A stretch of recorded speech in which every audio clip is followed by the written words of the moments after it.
They hugged the cameras, they cried together on cue, they called each other bestie while secretly rolling their eyes. These Real Housewives friendships were never real, and we have the receipts to prove it.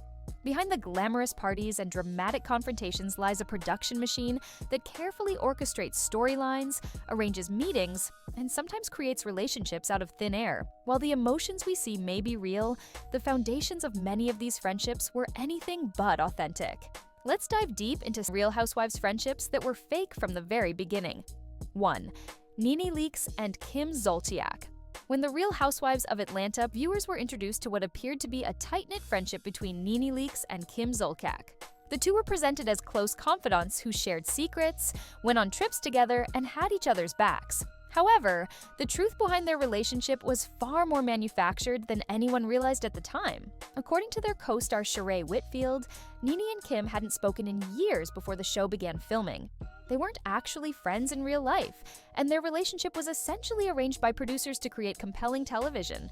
This revelation puts their entire dynamic into perspective, especially when you consider how quickly their friendship devolved into one of the most explosive feuds in franchise history. The cracks in their relationship began to show almost immediately. By the second season, the two were already at odds, with their infamous confrontation in the tour bus becoming one of the most memorable moments in Real Housewives history. What seemed like a genuine friendship falling apart was actually a producer-arranged relationship that never had a solid foundation to begin with. The Nene and Kim situation set a precedent for the franchise. It showed that producers were willing to manufacture relationships if it meant creating compelling television. This dynamic would become a template that would be repeated across multiple franchises in the years to come, with varying degrees of success and authenticity. 2. Carole Radziwill and Tinsley Mortimer. When socialite Tinsley Mortimer joined the Real Housewives of New York City in Season 9, she was presented as the close friend of author and journalist Carole Radziwill. The two seemed to have genuine chemistry, going on double dates, supporting each other through difficult times, and appearing to share a real bond. However, Carole herself later admitted that their friendship was essentially a storyline convenience. In a revealing interview on Jenny McCarthy's radio show, Radziwill confessed that she and Tinsley weren't really clicking authentically. She explained that no one else in the cast wanted to film with Tinsley much during her first season, so pairing up with her became an easy way to create scenes and fulfill filming obligations. This admission completely recontextualizes their entire on-screen relationship. Even more telling, Carole revealed that she hasn't spoken to Tinsley since leaving the show. She specifically called their friendship one of those storylines, essentially confirming that what viewers saw was more about production necessity than genuine connection. This is particularly interesting because their friendship appeared so natural on screen, showing just how good these women are at performing for the cameras. The Carole and Tinsley situation highlights a common pattern in the franchise. When a new cast member joins and doesn't immediately mesh with the existing group, producers will often pair them with someone who can serve as their entry point into the cast dynamics. While this makes for smoother television, it doesn't necessarily create authentic friendships. 3. Wendy Osifo and Gizelle Bryant. The Real Housewives of Potomac has always been known for its shifting alliances and complex friendship dynamics. However, the sudden friendship between Wendy Osifo and Gizelle Bryant in Season 9 struck many viewers as particularly insincere and transparently manufactured. For multiple seasons, Wendy and Gizelle had been on opposite sides of virtually every conflict. They had traded barbs, questioned each other's motives, and made it clear they weren't fans of one another. Then, seemingly out of nowhere in Season 9, they became allies. The timing was suspicious to say the least. The context makes their sudden friendship even more transparent. During Season 9, Gizelle lost her longtime best friend and ally Robin Dixon to various controversies, while Wendy simultaneously lost her close friend Candiac Dillard Bassett. Rather than genuinely working through their differences, it appeared they simply decided to play nice because they both needed allies for the season. Viewers weren't buying it.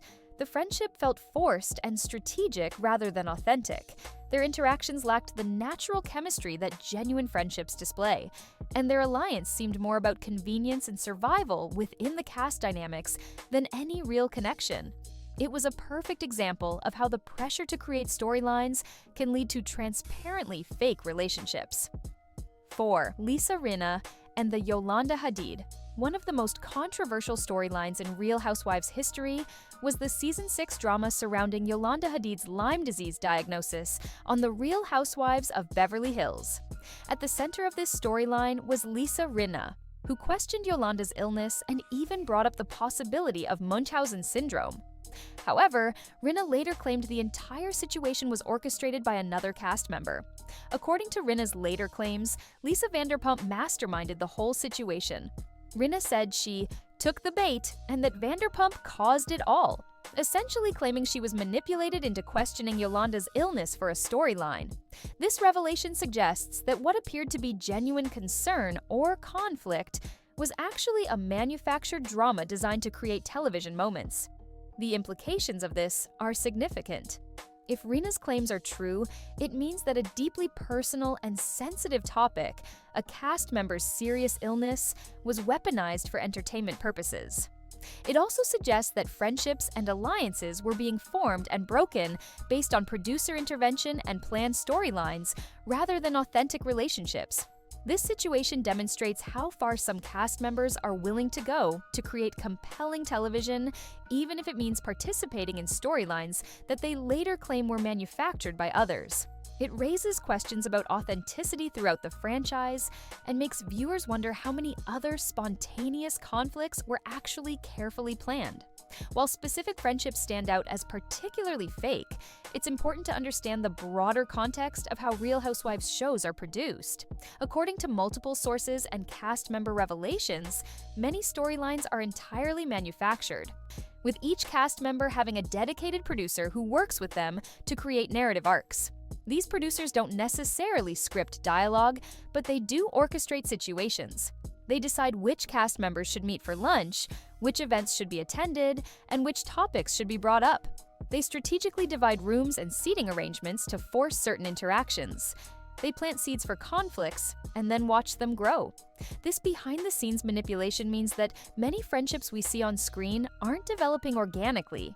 Instead, they're being carefully cultivated by production staff who understand what makes compelling television.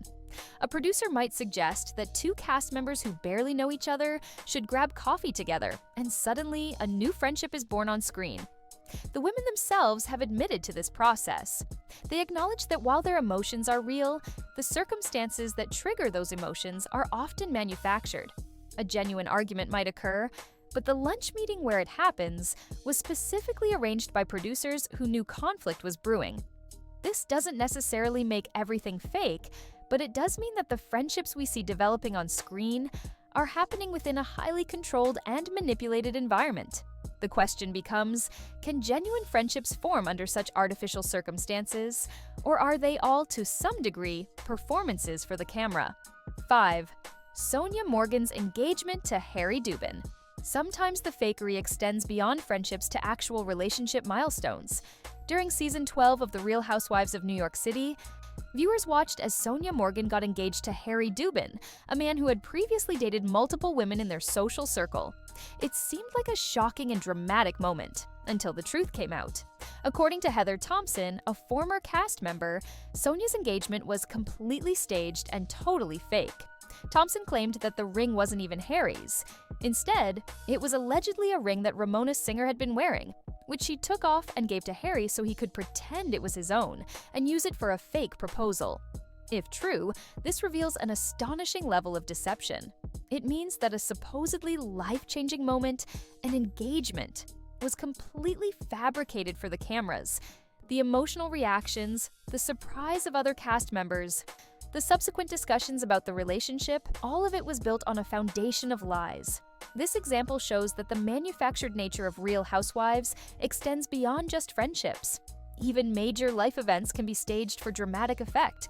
It makes viewers question every significant moment they've watched over the years. How many other proposals, breakups, or major announcements were similarly fabricated? Beyond specific examples, there's a clear pattern throughout the franchise of what we might call convenience friendships. These are relationships that form not because two people genuinely connect, but because circumstances within the cast dynamics make it strategically advantageous for them to align. We see this pattern repeatedly. When a cast member loses their main ally, they suddenly become friendly with someone they previously didn't get along with. When a new cast member joins and needs an ally, an existing member will conveniently step into that role. When everyone else in the cast is against one person, two former enemies will suddenly find common ground. These friendship shifts happen so quickly and conveniently that they're often transparent to viewers.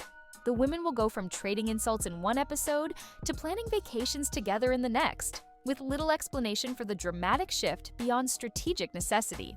Production plays a significant role in facilitating these convenience friendships. According to various reports, producers will deliberately put women into situations they wouldn't normally be in. They'll arrange seating at events to force interaction between people who might otherwise avoid each other. They'll suggest filming activities that require collaboration between unlikely pairs. The result is a constantly shifting landscape of alliances and friendships that often feels more like a strategic game than authentic relationships. While this creates compelling television and keeps viewers engaged, it also means that very few of the friendships we see on screen are developing naturally or authentically. The revelation that many Real Housewives friendships are fake shouldn't necessarily surprise us. After all, these are reality television shows, and the reality has always been somewhat staged. The women are performing versions of themselves for the camera, and their relationships are developing within a highly controlled production environment. What makes these fake friendships particularly interesting is how they reflect the broader nature of the franchise. The Real Housewives has always walked a fine line between authenticity and performance, between real emotions and manufactured drama. The fake friendships we've explored are simply the most obvious examples of this dynamic. For viewers, understanding that many of these friendships are fake doesn't necessarily diminish the entertainment value. In fact, it can make watching the shows more interesting as you start to pick up on the tells that indicate when a relationship is genuine versus when it's being performed for the cameras. The franchise has been successful precisely because it's mastered the art of making manufactured relationships feel authentic. The women are skilled at performing friendship, at creating moments that feel spontaneous even when they're carefully orchestrated. This is, in many ways, the entire point of the show. These friendships we've explored, from Nene and Kim's producer-arranged relationship to the pattern of convenience friendships throughout the franchise, reveal an important truth about the Real Housewives. Not everything is as it seems. Behind the glamour and drama lies a carefully constructed production machine that manufactures relationships as readily as it manufactures conflicts. Does this mean everything on The Real Housewives is fake? Not necessarily. Genuine friendships have certainly formed over the years, and real emotions are definitely displayed on screen. But it does mean that viewers should approach these shows with a healthy dose of skepticism, understanding that the friendships they're watching may be performances rather than authentic relationships. The Real Housewives remains entertaining precisely because of this blend of reality and performance. The fake friendships are just one part of a larger spectacle that has captivated audiences for nearly 2 decades. Whether they're real or fake, these relationships continue to provide the drama, conflict, and entertainment that keep viewers coming back season after season. In the end, perhaps the question isn't whether these friendships are real or fake, but whether it matters. The Real Housewives has never claimed to be a documentary. It's entertainment, and the manufactured friendships are simply part of the show's carefully constructed reality. Understanding this doesn't ruin the experience. If anything, it makes watching these shows even more fascinating as you try to distinguish between what's genuine and what's being performed for the cameras.